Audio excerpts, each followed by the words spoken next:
दुनिया का सबसे छोटा कस्बा किस मुल्क में है? तफसीलात जानते हैं इस वीडियो में। यूरोपीय मुल्क क्रोएशिया के इलाके इस्ट्रिया के पहाड़ों में एक खूबसूरत बस्ती हम मौजूद है, जिसकी शोहरत ये है कि ये दुनिया का सबसे छोटा कस्बा है। गैर मुल्की मीडिया रिपोर्ट्स के मुताबिक वस्ती इस्ट्रिया में क्रोएशिया के दारुल हुकूमत जागरेब से तकरीबन 2.5 घंटे की मसाफत पर वाक़े हम कस्बे में सिर्फ 20 से 30 के दरमियान अफराद रहते हैं। इस कस्बे की इब्तिदा के बारे में वाज़ेह मालूमात अब तक पोशीदा हैं, लेकिन तारीखी दस्तावेजात में इस इलाके का पहली बार तस्करा सन 1102 में किया गया, जब इसका नाम चोलम था।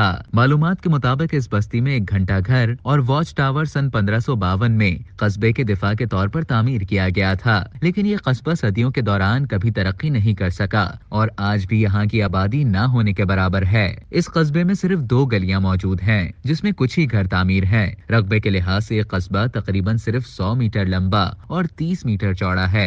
इसी वजह से हमको दुनिया का सबसे छोटा कस्बा समझा जाता है। दुनिया के सबसे छोटे कस्बे की शोहरत ने वहाँ के रिहायशियों के लिए हैरत अंगेज काम किया है। कहा जाता है कि सयाहत और ज़राअत ने मकामी लोगों के लिए आमदनी के 2 अहम ज़राए फराहम कर दिए हैं। अब तक के लिए इतना ही। मजीद इसी तरह की दिलचस्प मालूमात हासिल करने के लिए डेली जंग के YouTube चैनल को सब्सक्राइब करें और Facebook के पेज को लाइक करना ना भूलें।